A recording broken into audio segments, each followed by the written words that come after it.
Assalamualaikum warahmatullahi wabarakatuh. Kali ini akan membahas soal-soal mengenai kongruent dan semagun. Perhatikan ya. Daripada bingung, kita langsung coba aja ya. Di sini kakak punya dua buah segitiga. AB-nya ini adalah 10 cm. Biasanya kakak suka menulis keterangan-keterangan ini di gambar dibandingkan menulis diketahui. Kenapa? Karena lebih gampang nanti ngelihatnya ya. AC-nya kakak punya 15. Nah, kemudian KM-nya kakak punya 6.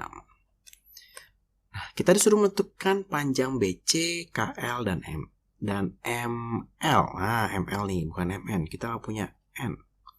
ML ya, bukan Mobile Legend ya. Nah, kita tentukan dulu sudut-sudutnya. Di sini kakak punya sudut 40, punya sudut 80. Maka di sini kakak bisa cari nih sudutnya berapa. Tentunya pakai rumus yang segitiga. 180 dikurang 80 dikurang 40. Kakak dapat adalah 60 derajat. Yang ini juga kita cari nih. Ini nanti dapat 80 derajat. Dapat dari mana? Karena dia sebuah segitiga. Jumlah sudutnya 180. 180 adalah 40 ditambah 60 ditambah sudut K gitu ya. Nanti dapat nih sudut K-nya adalah 80 derajat. Artinya di sini kita sudah mengetahui sudut-sudut yang sama. Maka kakak mau bikin rumusnya. Segitiga besar dibagi segitiga kecil. Ya, supaya gampang kakak tulis aja nih. Segitiga besar itu segitiga apa? Misalkan kakak tulis A, B, C. Boleh nih. Segitiga yang kecil jangan sembarangan nulisnya. A itu 80 derajat, maka kita mulai dari K. B itu adalah 40, maka L. C itu adalah 60, maka M. K, L, M. Kita akan punya rumusnya itu seperti ini.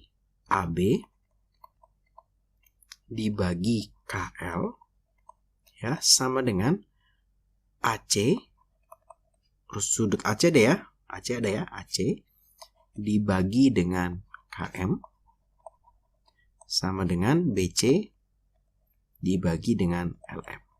Jadi kalau pasangan sudutnya udah pas nih, ini A dan K ini 80 nih, B dan L nih 40 nih, C dan M nih 60 nih. Kalau sudah pas, kita tinggal pakai pola-pola seperti ini. Jadi lebih mudah. Untuk mempermudah lagi, ya kita ada beberapa pertanyaan nih. Kita mesti memilih nih, mau pakai yang mana nih, ya. Apakah AB per KL sama dengan AC per KM atau yang mana? Nah, untuk mempermudah lagi, kita bisa begini. Kita masukin dulu angka yang kita tahu. Oh, AB kita tahu nih, ya, 10 per KL. KL belum tahu ya. KL nggak ada nih. Sama dengan AC itu 15. Per KM, KM itu 6. Oke. Sama dengan BC belum tahu. Per LM belum tahu. Nah, kalau kita lihat seperti ini, LM juga belum tahu ya. Kita akan memilih dua pasang. Nah, jangan memilih yang depan. Jadi boleh macam-macam nih pasangannya nih. Kakak boleh tulis begini, 10 per KL sama dengan BC per LM.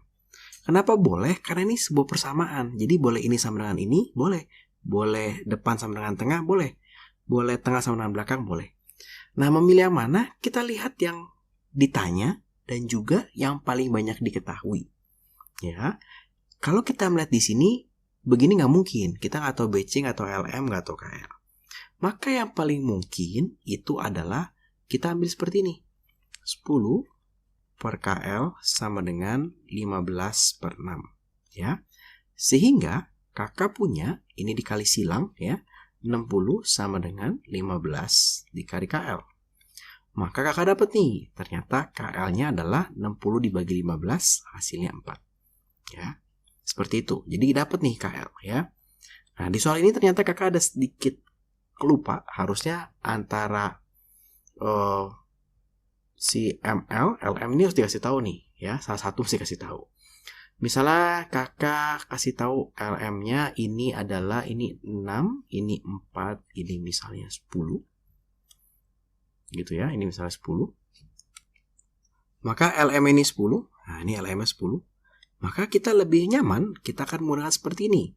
15 per 6 sama dengan BC per 10 ya. Kenapa? Karena yang ini udah pasti tahu nih dua-duanya nih. Ini pasti kepake nih. Ya, tinggal ini sama dengan ini atau ini sama dengan ini. Gitu ya. Maka di sini kita punya 150 sama dengan BC dikali 6. Maka BC-nya adalah 150 dibagi dengan 6. Maka di sini kakak punya hasil 25 cm. Ya, ini 25 cm. Ya, kira-kira seperti itu. Jadi kita harus bisa menentukan rumusnya.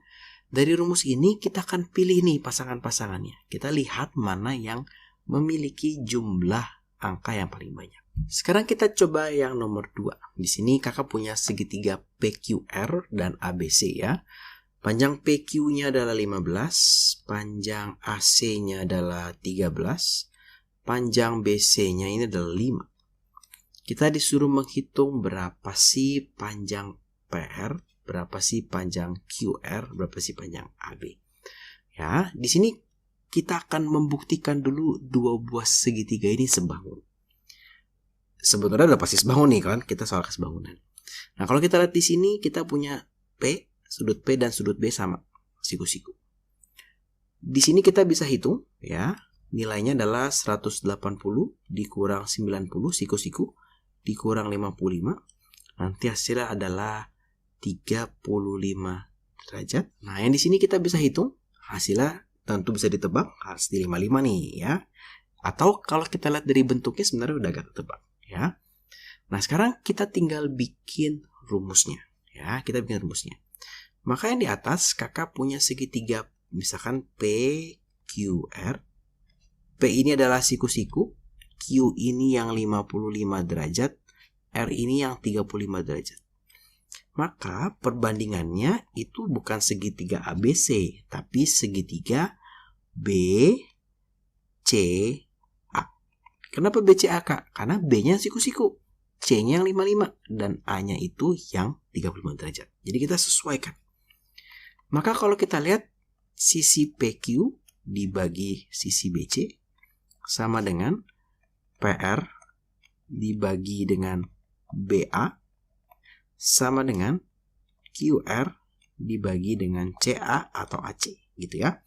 Dapat dari mana sih, Kak? Ini ya, kalau kakak pilih siku-siku dan 55, nah, LQ ya, maka ini BC gitu ya, sama. Pilihannya harus sama. Siku-siku dan 35 PR, maka per siku-siku dan 35 ya, BA gitu. Sudah dapat? Kita akan masukkan angkanya supaya kita tahu ya.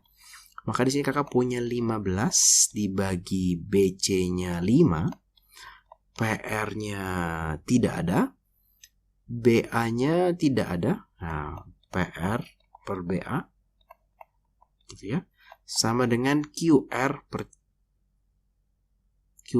CA. Nah, ada QR-nya nggak tahu. CA atau AC ini sama 13 dibagi 13. Maka rumusnya sudah dapat. Tinggal kita lihat ya, ini sama ini bisa nih ya. Ini sama ini nggak bisa, PRBA kita nggak tahu. Ini sama ini mungkin bisa ya. 15 dibagi 5 sama dengan QR dibagi 13 ya. Maka ini boleh dicoret, ini menjadi 5 ya. Maka kita dapat nih QR-nya berapa sih? 13 dikalikan dengan 5 atau hasilnya 65 cm. Oke, QR dapat nih 65 cm. Wah, Kak, yang ini nggak bisa. Jangan soal-soal lagi. Nah, ternyata tidak nih, karena ada siku-siku. Kalau soal yang siku-siku, biasanya begini. Kita bisa cari AB-nya nih. Ya, cari AB-nya pakai apa, Kak? Pakai Pitagoras dong. AC kuadrat sama dengan AB kuadrat ditambah BC kuadrat. AC kuadrat adalah 13 kuadrat. AB-nya itu yang kita mau cari, AB kuadrat ditambah 5 kuadrat. Maka 169 sama dengan AB kuadrat ditambah 25. Pindah ke sebelah sini. Maka 169 dikurang 25 sama dengan AB kuadrat. Ya. Sehingga 144 sama dengan AB kuadrat. Kita dapat nih AB-nya itu ternyata 12. Maka ketika AB sudah dapat, AB ini BA ya, sama ya, hanya dibalik gitu ya. Ini adalah 12.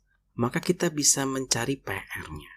Nah, terserah nih, kita mau pakai 15 per 5 atau pakai ini boleh juga, karena QR kita sudah punya.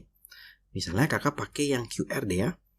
Berarti kakak pakai PR dibagi 12 sama dengan QR itu sudah dapat 65 dibagi 13. Ya, ini boleh dicoret jadinya 5. Maka PR-nya ini adalah 12 dikali 5, 60 cm. Nah, dapat ya, ternyata cukup gampang loh ya. Yang penting kita bisa bikin ini ya. Habis bisa bikin ini, kita tinggal pilih mana yang bisa kita pakai persamaannya. Sekarang kakak akan contohkan yang segi 4. Di sini 2 buah trapesium adalah sebangun ya. Kalau kita lihat di sini sama-sama siku-siku 120, bisa kita hitung ya. Di sini itu adalah 360 dikurang 2 kali siku-siku itu adalah 180 dikurang 120, hasilnya adalah 60 derajat. Nah, sebenarnya bisa kelihatan ya, ini 60 derajat, ini harusnya 120 derajat juga. Maka kita mau bikin rumusnya nih. Kita punya trapesium. Nah, trapesium apa nih? Misalnya kakak mau A, B, C, D. Dibagi trapesium apa ya? Nah, trapesium ini harus kita lihat nih. Trapesiumnya itu A itu sudut 60 nih, sudut 60. Ya, sudut 60. Sudut 60. Berarti R dulu ya, berarti ini R. Dia bukan ke yang 120 tapi ke yang siku-siku. Berarti dia ke S. RS PQ. Nah, agak sedikit beda ya. Jadi harus hati-hati nih dalam penamaan ini. Kalau sudah jadi gampang. Oh, berarti sekarang sisi AB ya, sisi AB itu dibanding AB dibanding dengan RS. Ya, terus kita punya sisi BC. Nah, ini BC dibanding dengan SP, PS boleh ya. Terus sisi CD dibanding dengan sisi PQ. Dan sisi AD dibanding dengan sisi RQ. Nah, jadi gampang ya kalau penamaannya sudah sesuai dengan urutan sudutnya, untuk membuat persamaannya menjadi mudah. Walaupun memang penamaan ini kurang tepat, harusnya sesuai alfabet berurutan ya, tapi nggak masalah demi kita dapat rumus yang pas. Sekarang kita lihat di sini, panjang BC sama dengan CD sama dengan 8. BC sama CD 8. AB-nya ini adalah 14, SR-nya adalah 7. Nah, di sini ada yang menarik karena kakak bisa menarik sebuah garis. Kenapa kakak cari ini? Karena kakak mau cari AD. Di sini 8. Di sini 8, maka di sini adalah 6 karena jumlahnya 14. Sehingga AD ini bisa kita cari dengan Pitagoras. 6 kuadrat ditambah 8 kuadrat. Hasilnya adalah 10. Ya, Pitagoras. Gampang. Maka kakak bisa tulis nih. Oh, ternyata yang bagian atas komplit nih. AB-nya 14 ya. Dibagi dengan RS-nya itu 7. BC-nya itu adalah BC-nya 8. PS-nya atau SP-nya tidak tahu. CD-nya juga 8. PQ-nya juga tidak tahu. AD-nya adalah 10. Nah, RQ-nya tidak tahu. Nah, sekarang tinggal kita pilih. Yang ini pasti kepake nih. Ya, 14 per 7. Mau yang mana? Yang PS dulu. 8 per PS. Ini boleh dicoret jadi 2. Ya. 2 PS sama dengan 8. Maka panjang PS-nya adalah 8 bagi 2 atau 4 hasilnya. Ini PS-nya 4. Sebetulnya kita bisa melihat kalau si PQ pasti sama nih ya. Ini 14 per 7 dibagi 8 per PQ. Maka ini juga 4 juga. Maka yang perlu kita hitung adalah yang ini. Ya. 14 per 7 sama dengan 10 per RQ. Jadi ini kakak boleh pilih ya. Karena ini sama dengan semua nih. 14 dibagi 7 tadi 2 sama dengan 10 per RQ. Maka 2 dikali RQ sama dengan 10. Maka nilai dari RQ-nya adalah 10 dibagi 2 atau 5. Dapat nih 5. Ya, maka kita dapat semua. AD sudah, PQ sudah, PS sudah, QR sudah. Jadi gampang ya. Ternyata yang penting kita menamakan urut sesuai dengan sudutnya. Baru kita bisa bikin persamaan. Nah, salah satu contoh yang sering dipakai itu adalah foto. Jadi sebuah foto diletakkan pada sebuah bingkai berukuran 30 x 40. Di sebelah kiri, kanan, dan atas foto masih tersisa karton sebesar 4 cm. Jika foto tersebut sebangun dengan karton, maka hitunglah lebar karton di bawah foto. Nah, kalau ketemu soal seperti ini, maka kira-kira sketsanya akan seperti ini. di sini kakak punya bingkai nih, ya. Bingkainya itu ukurannya adalah 30 dikali 40. Di dalam bingkai ini kakak punya foto. Nah, ini kakak punya foto nih. Berapa kali berapa? Kakak belum tahu nih, ini fotonya. Kemudian kakak dikasih tahu nih, kiri kanan dan atas foto tersisa 4 cm. Oh, ini tersisa 4 cm. Ini tersisa 4 cm. Tersisa 4 cm. Bagian bawah belum tahu. Maka tersisa X cm. Dari sini kakak bisa tahu nih, panjang ini berapa sih nih? Nah, ya. Lebar fotonya berapa nih gitu ya. Lebarnya ini paling gampang ya. Berarti misalkan nih panjangnya, ini lebarnya ya. Nah, maka untuk lebar foto, lebar bingkainya kan 30 nih. Kiri kanan ada 4 dan 4. Berarti dikurang 4 dikurang 4. Hasilnya adalah 22 cm.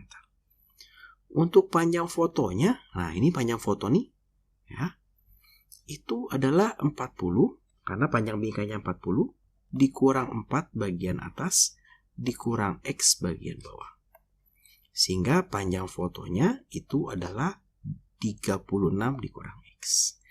Karena dia sebangun, tentunya panjang foto dibanding panjang bingkai harus sama dengan, ingat ya, foto atas, di atas semua, bingkai di bawah semua. Sama dengan lebar foto per lebar bingkai. Panjang fotonya berapa? Oh, panjang fotonya 36 dikurang X. Panjang bingkainya adalah 40. Jadi kakak pakai ini sebagai panjangnya ya. Nggak masalah, boleh aja. Ini adalah lebarnya. Kemudian sama dengan lebar foto itu 22 dibagi lebar bingkai itu adalah 30. Ya, ini boleh disederhanakan dulu, dicoret. Kemudian tidak ada lagi yang bisa dicoret. Maka kita akan kali silang. 3 dikali 36 dikurang X sama dengan 4 dikali 22. Berarti 88. 3 dikali 36 itu adalah 108 dikurang 3X sama dengan 88 ya. Maka minus 3X sama dengan 88 dikurang 108. Maka di sini kakak punya X-nya atau minus 3X dulu. Minus 20 nih ya. Sehingga kakak punya X-nya itu adalah minus 20 dibagi min 3. Hasilnya adalah 6/2/3 cm. Jadi di bagian bawah sini kita masih punya 6/2/3 cm. Sisa dari fotonya. Dari bingkainya. Nah, sebenarnya di soal ini tidak disebutkan fotonya tuh portrait atau landscape. Biasanya kalian akan dikasih gambarnya. Ya, atau dikasih tahu fotonya menghadapnya portrait atau landscape. Tapi kalau tidak, kalau di esai, mungkin guru kalian mintanya menghitung 2 kemungkinannya. Ya, tapi kakak nggak hitung yang di sini, kakak akan hitung yang di sini. Jadi sini kakak punya 80 kali 50. Jadi bisa saja dia begini ya. Nah, bisa jadi dia begini nih. Ini 50, ini 80. Tapi bisa juga begini nih ya. Nah, ini 80-nya ke sini nih. 80, 50-nya di sini. Nah, bisa nih. Nah, kakak mau pakai yang ini sekarang. Ya. Di sini sebuah foto ditempel pada selai karton ya, dijadikan bingkai dengan ukuran 80 kali 50. 80-nya ke samping gitu ya. Nah, yang ke bawahnya 50. Bawah kiri kanan berjarak 10 cm sudah kakak gambarkan. Atasnya belum tahu X ya. Maka misalkan kalau ini tetap deh sama ini misalnya panjangnya, misalkan ini adalah lebarnya gitu ya. Maka kalau kita lihat karena dia sebangun, maka panjang dari foto dibagi panjang dari bingkai atau karton sama dengan lebar dari foto dibagi lebar dari bingkai. Nah, sebelumnya kita bisa menghitung nih ya, lebar dari fotonya nih. Lebar dari fotonya, lebar bingkainya adalah 80 dikurang kiri kanannya 10, 20. Maka hasilnya adalah 60.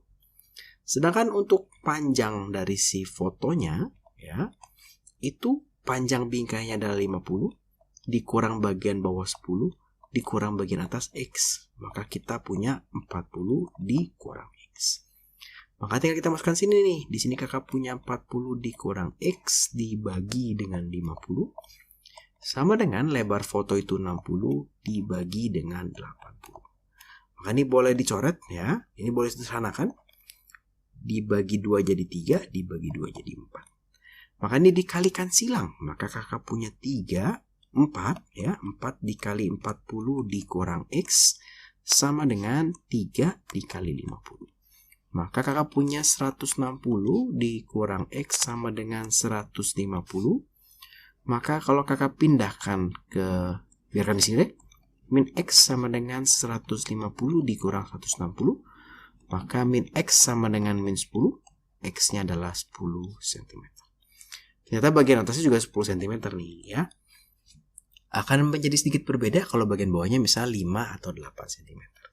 Nah, jadi cukup mudah ya. Yang penting kalau ketemu soal seperti ini, kita bisa menentukan panjang foto per panjang bingkai sama dengan lebar foto per lebar bingkai. Konsepnya ini sama juga dengan yang tadi nih, yang kakak ajarkan. Yang persegi besar, persegi kecil, tapi kalau di sini kakak pakainya karena foto lebih kecil, dibagi persegi besar ya. Dan perbandingan dari sisi-sisinya. Nah, jadi cukup mudah ya ternyata untuk soal-soal kesebangunan yang awal. Di video berikutnya nanti kakak akan mengajarkan tentang kesebangunan pada segitiga ya, secara khusus pada segitiga.